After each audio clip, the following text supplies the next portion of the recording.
Dan sampailah mereka di rumahnya Rama yang sangat besar itu. Keluarga Rama adalah keluarga seniman. Ayahnya pun seorang seniman ternama di Indonesia. Anak teater tidak menghilangkan ciri khas mereka dalam berpakaian. Dan pesta perayaan ala anak teater pun dimulai. Retro pakaian adat dan dikombinasikan dengan modern. Namanya juga anak muda, gak minum gak keren. Kala itu Torik memainkan sebuah game, Kepala Medusa yang diputar. Dimana kalau kepala itu berhenti dan menghadap kepada seseorang, maka orang itu harus minum. Di putaran pertama, kepala medusanya mengarah kepada Amin. Mau tidak mau Amin pun meminumnya. Di putaran selanjutnya, kini kepala medusanya menghadap ke arah Suryani yang tepat berdiri di samping Amin. Suryani walaupun tidak minum akhirnya, dia terpaksa meminum minuman tersebut. Semakin malam semakin asik pesta perayaannya. Bahkan Suryani pun semakin tenggelam dalam pestanya itu. Yang awalnya dia hanya akan sampai jam 8 malam saja, tapi kini dia tidak mau pulang saat Amin mengajak dia balik. Di keesokan paginya Suryani terbangun dan sudah ada di rumahnya. Dia terkaget saat melihat jam, karena dia ada jadwal akan presentasi di hadapan dosen untuk mendapatkan beasiswanya itu. Tanpa ganti baju dan hanya cuci muka saja, dia lalu bergegas pergi ke kampus. Bahkan ayahnya yang tadinya ingin memarahi Suryani karena kejadian semalam tidak dia hiraukan.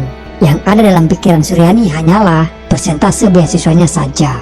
Singkat cerita, dia pun sampai di kampus. Tapi walaupun sudah terlambat, Suryani masih bisa dipersilahkan untuk mempresentasikan dirinya di hadapan para dosen kalau dia layak mendapatkan beasiswanya. Namun bencana terjadi. Para dosen tahu apa yang dilakukan Suryani tadi malam. Para dosen itu melihat postingan foto Suryani di sosial media Suryani sendiri saat dia dalam keadaan mabuk dan tak sadarkan diri. Bagaikan petir di siang bolong, Suryani berusaha mencari pembenaran dan pembelaan. Tapi apalah daya, di saat krusial, Suryani malah mendapatkan masalah yang sangat serius. Bahkan dia pun tak diberi kesempatan untuk menjelaskan soal postingan fotonya itu. Pihak kampus tidak mentolerir atas apa yang dilakukan oleh Suryani. Dan akhirnya keputusan beasiswa Suryani ditahan atau mungkin gagal. Kerja keras Suryani dan membangun nama dia selama ini hancur seketika. Kabar Suryani gagal mendapatkan beasiswa pun sampai kepada kedua orang tuanya Suryani. Terus terang ibu dan bapaknya tak sanggup untuk membayar kuliahnya Suryani. Harapan mereka adalah agar Suryani bisa melanjutkan kuliahnya adalah dengan beasiswa itu. Tapi beasiswa itu pun gagal Suryani dapatkan. Bapaknya yang sangat keras terhadap Suryani, tak ada toleransi untuk Suryani karena dia ketahuan mabok-mabokan. Dan lebih sakitnya lagi, Suryani diusir dari rumahnya itu. Bantir pesta-pesta. Tapi Sur berhak merayakan kemenangan Sur, Pak. Terus abis ini siapa yang harus bayar? Lu kan kasihan sama ibu. Suryani bukanlah tipikal wanita melankolis. Dia pun pergi dari rumah dengan segala kekecewaan dan beban yang sangat begitu berat. Namun dari apa yang terjadi kepadanya, Suryani merasa ada kejanggalan. Dimulai dia tidak merasa memposting fotonya dia sendiri di malam itu. Dan saat dia berganti baju, dia baru tersadar kenapa baju dalamannya itu terbalik sekarang. Dia yakin dari awal baju dalamannya itu tidak terbalik. Suryani kembali ke tempat latihan anak-anak teater dan menanyakan apa yang terjadi sampai dia pulang tak sadarkan diri. Anggun di sana menjelaskan kronologi apa yang terjadi saat Suryani tepat di malam itu. Karena di malam itu Suryani sudah tak sadarkan diri karena mabuk. Dia yang memesankan taksi online dan dia juga yang mengambil dompet Suryani. Karena untuk tahu di mana alamat rumahnya Suryani. Di sini Suryani hanya ingin memastikan saja dia pulang jam berapa. Dan dia juga menanyakan soal siapa yang memposting fotonya dia. Karena di malam itu semuanya pada mabuk, jadi tidak ada yang tahu dan sadar sepenuhnya dengan apa yang terjadi di malam itu. Karena kondisi mereka yang sedang sibuk, akhirnya Suryani pun pergi dari sana. Dia datang ke tempatnya Amin, menanyakan soal siapa yang memposting dan kenapa dia meninggalkannya di malam itu sendirian. Dari pengakuan Amin, Suryani sendirilah yang menyuruh Amin untuk pulang duluan. Suryani benar-benar tak sadar di malam itu. Dia hanya teringat pagi-pagi sudah ada di rumahnya saja. Disinilah mulai Suryani menyelidiki tentang kejanggalan dan keanehan yang terjadi kepadanya. Dia tahu pasti ada seseorang yang melakukan ini kepadanya. Suryani pun akhirnya meminta tolong kepada Amin untuk tinggal di tempatnya sementara waktu. Dia juga meminta kepada Amin untuk membantu dalam penyelidikannya. Langkah awal Suryani mulai menyelidiki dan mengurutkan foto-foto yang ada di dalam handphonenya dia. Namun foto-foto itu belum cukup. Dia juga harus mencari info tambahan lainnya. Sampai pada akhirnya Suryani memasukkan kabel dari komputer yang ada di bawah sana dan dikoneksikan ke laptopnya dia di atas, agar nantinya Suryani bisa mengambil data pribadi yang kebanyakan adalah anggota teater yang suka berkunjung ke tempatnya Amin. Suryani benar-benar sangat serius menyelidiki, mencari dalang di balik semuanya ini.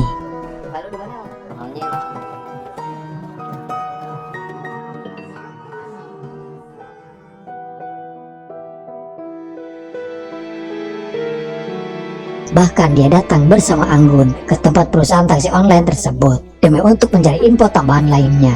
Dari jejak rekaman mobil yang Suryani tumpangi, mobil tersebut berhenti di tengah jalan. Kala itu pihak perusahaan memanggil driver yang bersangkutan yang membawa Suryani pada malam itu. Sambil menunggu, Suryani masih penuh dengan tanda tanya dan bertanya kepada si Anggun apakah mungkin ada teman-temannya yang beri obat sampai dia tak sadarkan diri. Pertanyaan tersebut tentu saja membuat Anggun tertawa, mana mungkin juga teman-temannya keterlaluan kalau hanya untuk mengerjainya. Tak lama kemudian driver itu datang dan menjelaskan kenapa dia berhenti di tengah jalan. Karena pada saat itu ban mobilnya bocor, terpaksa dia harus berhenti mengganti ban mobilnya. Dia juga menunjukkan beberapa bukti yang masih ada di mobilnya. Dari data mahasiswa yang dia dapatkan dari handphonenya, Suryani masih belum dapatkan petunjuk. Sampai akhirnya ada sebuah petunjuk baru di handphonenya Farah. Dia banyak menemukan foto-foto anak teater baru yang dibully habis-habisan. Dari berbagai bukti digital yang Suryani kumpulkan, dia mencoba untuk melaporkan hal tersebut kepada pihak kampus. Namun pihak kampus sendiri sepertinya mengabaikan atas pelaporan Suryani dengan berbagai alasan dan bertele-tele.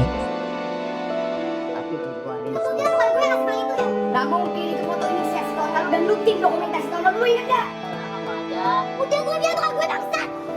Pada saat itu Farah yang tiba-tiba saja datang ke tempat teater dan marah-marah karena dia dituduh menyebarluaskan soal foto bulian anggota baru di teater. Padahal Farah sendiri tak pernah share soal foto tersebut ke publik. Ada mulut pun terjadi antara Thorik dan Farah. Akibat foto itu bocor ke publik, pihak kampus batal membiayai mereka yang akan pergi ke Kyoto. Tapi di sini untungnya orang tua Rama masih mau biayai mereka semuanya. Suryani yang baru datang pun langsung menyerang Thorik. Suryani yang curiga kepada Thorik karena dia merasa Thorik lah yang memberikan obat itu kepada Suryani dengan bukti video yang dia dapatkan. Thorik tidak mengaku kalau dia memberikan obat ke minuman Suryani. Di tengah keributan, di sini Rama memberikan solusi untuk melihat CCTV yang ada di rumahnya. Sampai Anggun pun emosi meminta semuanya datang ke rumahnya Rama untuk melihat CCTV yang ada di sana. Gua gak peduli. Gua mau semua orang datang malam ini biar gak ada saling curiga kayak gini lagi. Paham lo? Jadi dari CCTV itu terbukti kalau Thorik memang tidak memasukkan obat ke minumannya Suryani, dan malah terbongkar kalau Thorik mengalami depresi hingga harus mengkonsumsi obat-obatan.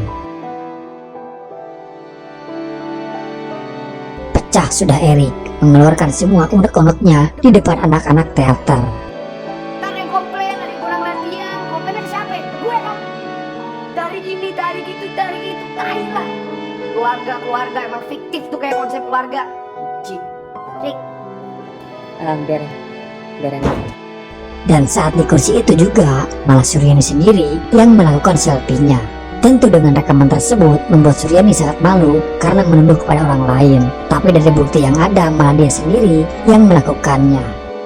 Kala itu Om Sumarno mengajak anak-anak untuk makan bersama. Tapi Suryani sendiri masih penasaran dengan rekaman tersebut dan meminta kepada Rama untuk melihat sekali lagi. Hingga sampai akhirnya mulailah ada petunjuk baru dari kotak yang dijadikan properti saat dalam pertunjukan teater. Suryani meminta foto-foto kepada pegawai yang ada di sana. Dia dikirimkan beberapa folder foto melalui email. Dan saat dia melihat foto-foto tersebut, terlihat tidak ada yang aneh dalam fotonya. Tapi setelah dia benar-benar melihatnya lagi, ternyata foto tersebut seperti foto punggung dan foto-foto bagian tubuh lainnya. Dan ada salah satu fotonya yang dia ingat, dan itu seperti sebuah tanda lahir yang ada di badannya. Untuk memastikan, akhirnya dia mengkopi punggungnya dia sendiri. Dan ternyata ada kesamaan dengan foto yang dia dapatkan dari teater. Dan kecurigaan Suryani kini beralih kepada Rama. Singkat cerita, Suryani dan Amin bekerja sama agar Rama datang, dan Amin harus mencari cara agar Rama mau login di PC yang ada di tempatnya Amin, agar Suryani bisa masuk ke emailnya Rama. Lu kalau bisa mau print bisa langsung.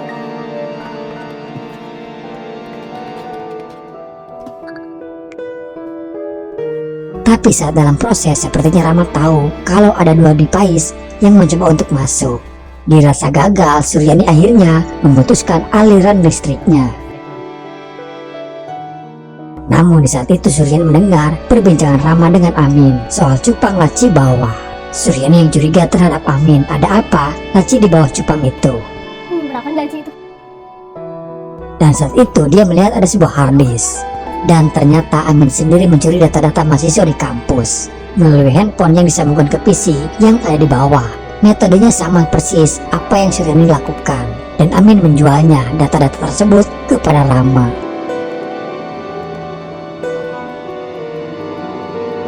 Awal tahun, adik gue sakit loh. Ada DBD. Suryani tahu kalau bukan hanya dia saja yang menjadi korbannya Rama. Dia juga tahu tato yang ada di punggungnya Farah yang sama dengan yang ada di foto-fotonya Rama. Maksud dari Suryani mengajak Farah agar mereka bisa sama-sama speak up, berbicara dan melaporkan semua apa yang sudah Rama lakukan terhadap mereka. Tapi sayangnya Farah memilih diam dan menerima apa yang sudah Rama lakukan terhadapnya. Suryani tak gentar walaupun dia sendirian, dia tetap melaporkan kepada pihak kode etik dengan barang bukti yang ada. Dan setelah beberapa saat kemudian, Suryani dipanggil oleh para petinggi kampus. Pihak kampus justru malah berbelit dan menuduh Suryani telah mencorong nama baik keluarganya Rama. Suryani dituduh telah menyebar dokumen laporan tersebut ke publik yang seharusnya itu rahasia karena masih proses penyelidikan dan belum tentu kebenarannya. Hingga semua mahasiswa tahu soal kasus tersebut dan menjadi viral. Kedua orang tua Suryani pun datang dan meminta maaf kepada pihak kampus untuk tidak memperpanjang kasusnya. Suryani benar-benar terpojok. Kalaupun data itu bocor, seharusnya pihak Dewan Kode Etik juga diperiksa karena mereka juga menyimpan data tersebut yang diberikan oleh Suryani. Rama bersama pengacaranya menjelaskan semuanya. Tuduhan Suryani yang telah merusak nama baik Rama di kampus. Di ruangan itu, Suryani mencoba menjelaskan bukti yang ada. Namun semuanya tak ada yang percaya, dan bahkan ayahnya pun malah menyalahkan Suryani. Pihak kampus pun malah memihak kepada Rama dan malah memojokkan Suryani. Bapak udah, bapak udah sekarang ya. Kamu dulu udah bikin salah, ngomong ngaku, sekarang bikin salah lagi. Dengan bijaknya Rama mengangkat ayahnya Suryani saat meminta permohonan maaf. Rama begitu baik, dia hanya butuh klarifikasi dari Suryani saja untuk meminta maaf di hadapan publik dan berkata kalau tuduhan itu tidak benar. Kelihatannya baik ya Rama bisa lapang dada dan memberikan maaf terhadap Suryani. Suryani terpaksa ataupun dipaksa membuat sebuah pernyataan permintaan maaf kepada keluarganya Rama. Walaupun pada kenyataannya dia adalah korban dari semua kejahatan Rama terhadapnya.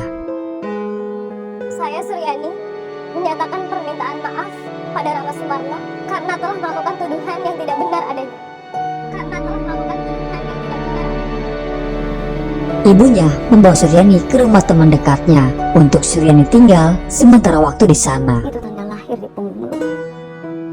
Lu kenapa?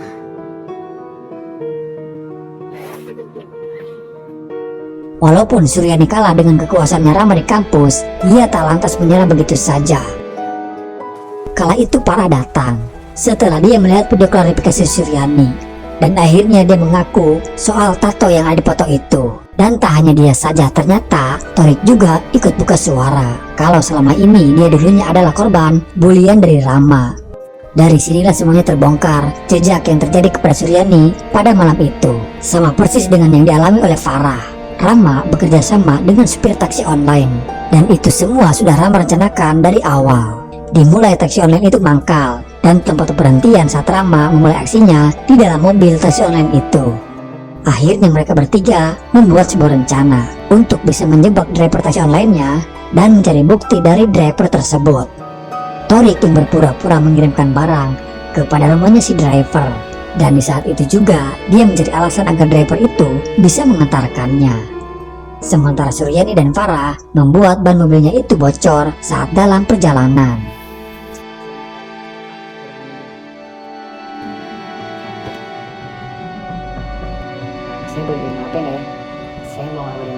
Dan benar saja, ban mobil mereka bocor. Mobil mereka pun terpaksa berhenti untuk mengganti ban mobilnya. Awalnya Torik menawarkan untuk memanggil montir saja dan meminta handphonenya si bapak karena handphonenya Torik beralasan habis baterai. Namun ternyata tak mudah untuk Torik mendapatkan handphonenya dia. Torik butuh handphone si bapak itu untuk mencari bukti lainnya. Tapi sepertinya si bapak itu curiga dengan Torik dari awal. Si bapaknya tetap kekeh dan berkata biar dia saja yang mengganti bannya sendiri. Namun untuk mengangkat ban serep saja dia tidak kuat. Tak ada cara lain lagi selain Torik memukul si bapaknya sampai pingsan. Mereka membawa si bapak ke rumah teman ibunya Suryani. Dalam sebuah video yang ada di handphonenya si bapak itu, semuanya ada di sana. Rama melakukan aksinya terhadap Farah, Torik, Suryani, dan beberapa mahasiswa lainnya. Namun Rama sudah tahu pergerakan mereka. Rama datang ke rumah tersebut dan dengan indahnya melakukan teater di tengah kondisi mereka disekap oleh orang-orang suruhannya. Dan bertepatan di saat ada penyemprotan nyamuk DBD, jiwa seninya menghalalkan segala cara demi untuk mendapatkan makarya terbaik untuknya. Dan barang bukti satu-satunya itu dibakarnya.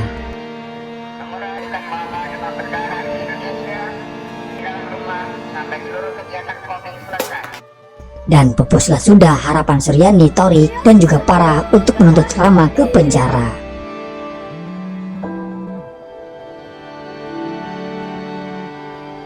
Suryani bersama Farah datang ke kampus dan membawa mesin fotokopiannya Amin. Mereka membawanya ke lantai atas di kampus. Tak ada yang menghentikan mereka.